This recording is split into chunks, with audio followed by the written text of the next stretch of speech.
Bonjour et bienvenue dans ce deuxième chapitre de gestion de projet. Nous allons continuer notre module d'outils et pilotage de l'organisation.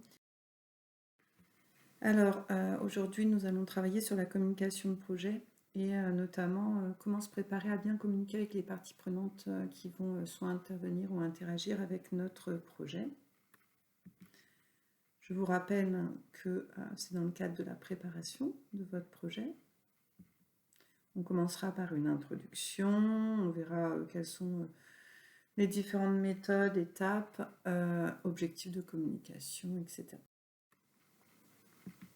Je vous rappelle, donc, très important, vous devez bien visualiser que la méthode sur laquelle nous travaillons est bien en 3 phases et que réfléchir à sa communication de projet, c'est bien dans la phase préparée. Vous vous souvenez que la dernière fois, nous avons travaillé sur comment bien comprendre notre projet, le cadrer, se fixer des objectifs SMART. Et donc, aujourd'hui, nous sommes à l'étape 3 de la préparation, sachant que je vous avais déjà dit, on n'est pas obligé de commencer par le plan de communication de projet. On peut faire le planning, le budget ou les risques. Alors, cette partie de communication est vraiment, souvent, on ne la met pas en place en pensant qu'on peut communiquer au fur et à mesure, mais il faut réfléchir, puisque sinon on peut avoir des erreurs et ne pas atteindre ses objectifs. Donc on verra ce que c'est qu'un plan de communication de projet, la méthode avec ses objectifs et les outils de communication. Donc, un plan de communication va vous permettre de réussir à mener à bien votre projet, puisqu'on a environ 80% des projets qui peuvent aboutir de façon beaucoup plus performante parce qu'elles ont réfléchi en amont. Alors, c'est quoi la communication de projet? En fait, c'est que vous allez vraiment essayer de façon très concrète de réfléchir à la mise en œuvre qu'on appelle opérationnelle de vos actions de communication. C'est-à-dire que là, vraiment, vous dites, on verra ça dans le cadre de la matrice de communication, le tableau, en disant concrètement, ben voilà, quand je serai face à cette situation et avec cette partie prenante-là, je communiquerai de telle façon, avec tel objectif, etc. Et ça concerne bien le projet, l'ensemble du projet de A à Z. Donc c'est un cadre de référence si vous préférez, comme ça vous pouvez vous y reporter au moment venu.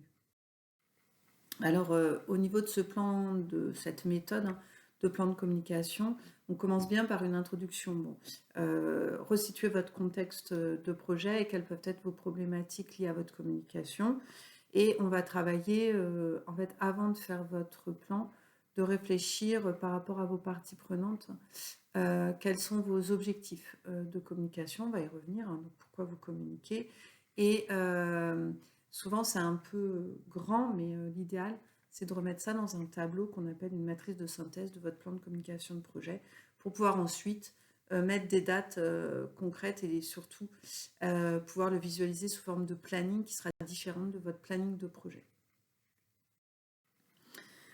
Donc, la problématique, ça va être pourquoi est-ce que votre communication peut vous poser des problèmes, à quoi il va falloir faire attention, dans quel contexte particulier. Est-ce que c'est, par exemple, un contexte d'élection au niveau politique qui pourrait influencer? Vous réfléchissez à tout ce qui peut avoir un impact et un questionnement autour de la communication du projet. Alors là, on va passer sur les objectifs de communication. Vous devez absolument, on avait travaillé sur les objectifs du projet en termes d'objectifs SMART. Quand vous voulez communiquer, quel que soit le type de communication, il faut vraiment que vous ayez en tête de pourquoi je veux communiquer finalement. Qu'est-ce que je veux faire passer dans ma communication, vers où je veux aller, pour pouvoir justement checker après et savoir si vous avez atteint vos objectifs. Alors pour pouvoir le faire, en fait, dans une communication, on va séparer 3 objectifs de communication qui sont différents. Quand on communique, on peut avoir l'un de ces 3 objectifs les deux ou les trois. Donc c'est vraiment important que vous mettiez en gras, en gros, et que vous puissiez hiérarchiser vos objectifs pour vous dire est-ce que je les ai atteints. Le premier objectif, ce qu'on appelle un objectif cognitif, le mot cognitif veut dire connaissance, c'est-à-dire en termes d'information, qu'est-ce que je veux faire savoir à mon récepteur, sachant que dans un schéma de communication, vous êtes l'émetteur, hein, donc c'est vous qui êtes à l'initiative de la communication et vous voulez communiquer pour quelqu'un en aval, qui est le récepteur, et il faut être très clair sur ce que vous voulez faire, donc quelle information je veux passer, est-ce que c'est important pour moi que ma communication serve à informer, par exemple, l'existence de mon entreprise, l'existence de ma transformation, informer sur une date pour la tenue d'un événement, par exemple. Donc c'est important hein, que vous réfléchissiez à cet aspect-là. On parle aussi de cible pour le récepteur. Un deuxième objectif, cette fois-ci c'est l'objectif affectif, c'est-à-dire est-ce que je veux faire aimer dans ma communication, c'est de l'ordre en fait de l'émotion, de l'appréciation. Et dans ce cas-là, c'est la perception, on agit sur la perception que peut avoir, c'est-à-dire c'est un petit peu avant d'agir, qu'est-ce qui va se passer en moi quand je vais recevoir l'information.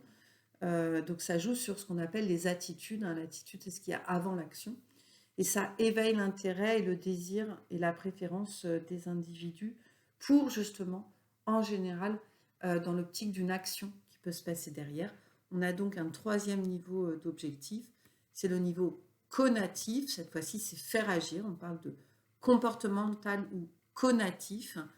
Et là, vous communiquez pour entraîner une action. Par exemple, si vous organisez une conférence, votre objectif conatif, c'est que les gens viennent le jour J à votre conférence. Sinon, il n'y a pas d'intérêt. Vous pouvez très bien avoir fait une bonne campagne de com où vous avez bien informé. Les gens savent qu'il y a une conférence, ils connaissent la date, ils connaissent le contenu. Vous avez fait en sorte qu'ils aient envie de venir, hein, donc de susciter une attitude positive. Mais finalement, ça ne suffit pas parce que vous n'avez rien fait pour qu'il y ait l'action derrière, où vous n'avez pas suffisamment pensé en termes de comportement. Donc on fera évidemment une réflexion autour de cette communication ensemble. Donc une fois que vos objectifs de communication sont bien fixés, que vous avez bien identifié vos parties prenantes, vous allez mettre votre plan de communication projet sous forme de tableau. Et c'est là qu'on va réutiliser les outils qu'on a à disposition, comme le QQ au QCP par exemple. Alors ouais, ça peut paraître un peu abrupt parce que là je vous ai mis un exemple concret. Donc quand vous faites un plan de communication, l'idée, vous voyez, au départ, c'était un modèle plus simple et je l'ai rajouté. On commence par quel est mon récepteur? Ma cible, c'est ce que je vous disais, c'est le qui du QCP. Et donc, par exemple, dans un projet, je peux communiquer vers le directeur général, vers le directeur d'un site. Est-ce que j'ai envie de communiquer avec mon équipe projet, avec des autres personnes de l'équipe projet ou des experts, par exemple? Est-ce que je vais communiquer avec des cadres, le management de l'entreprise? Est-ce que je veux communiquer avec des chefs d'atelier, le personnel? Est-ce que je vais communiquer avec le client? Est-ce que je vais communiquer avec, je ne sais pas, l'équipe politique de la ville? Est-ce que je vais communiquer avec mes fournisseurs? Enfin, après, vous avez énormément de possibilités sur vos récepteurs. Posez-vous la question du message, c'est-à-dire qu'est-ce que je veux communiquer? Donc on est sur le quoi. Alors, je vais maintenant enlever ce que j'ai marqué, sinon ça va être vite confus. Donc on a le qui et on passe maintenant au quoi. Quel message? Donc là, vous écrivez, bon, bah, par exemple, si je dois communiquer dans mon projet avec la direction, bah, le quoi, c'est le contenu du message. D'accord? C'est-à-dire que là, vous voulez justifier l'avancement du projet. Vous voulez communiquer pour dire que vos investissements sont absolument importants, donc vous voulez justifier de la nécessité de faire tel ou tel investissement. Vous avez besoin d'utiliser telle ou telle ressource et vous avez besoin de l'accord du directeur général, etc., etc. Donc il y a le type de message, le quoi. Ça va être finalement le contenu, mais pas au sens rédigé, mais plus au sens large. Moi, je veux communiquer sur ça. On a ensuite le comment communiquer, c'est-à-dire ici, le comment.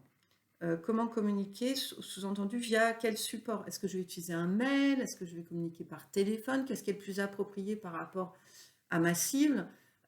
Si dans le cadre du projet tutoré, je veux communiquer avec mon équipe projet, bah forcément, le comment, ça va être, bah, peut-être je vais créer un réseau. Est-ce que c'est un réseau Facebook qui vous convient le mieux, un réseau sur Insta? Est-ce que c'est par téléphone? Sachant qu'il y aura aussi des petites réunions de communication. Voilà, à chaque fois, c'est comment vous faites et vous réfléchissez. En équipe projet, vous n'allez pas vous envoyer des mails, hein, sinon c'est trop long en termes de réaction. Est-ce que vous faites un canal Teams privé? Pareil, si vous voulez communiquer avec votre tuteur. Et donc, à chaque fois, il faut aussi valider quand on peut le meilleur support de communication avec votre cible. Bah, évidemment, quand c'est de la direction générale, l'équipe projet, le tuteur dans le cadre du projet tutalité, c'est facile de valider pour vérifier ce qui est le plus facile pour votre interlocuteur. Ensuite, la fréquence. Donc la fréquence, c'est le combien de fois. Est-ce que la direction générale, si je veux justifier de l'avancement des tâches de mon projet, je vais communiquer toutes les semaines, toutes les 2 semaines, toutes les 3 semaines, tous les mois. Donc ça, c'est à vous d'abord de réfléchir et puis de checker encore une fois par rapport à votre cible. Donc là, on est à la fréquence. Et on a rajouté une colonne ici, c'est responsable. Il n'y avait pas trop de place. Donc le responsable, en fait, vous allez voir, vous allez avoir la même problématique dans les tâches projets.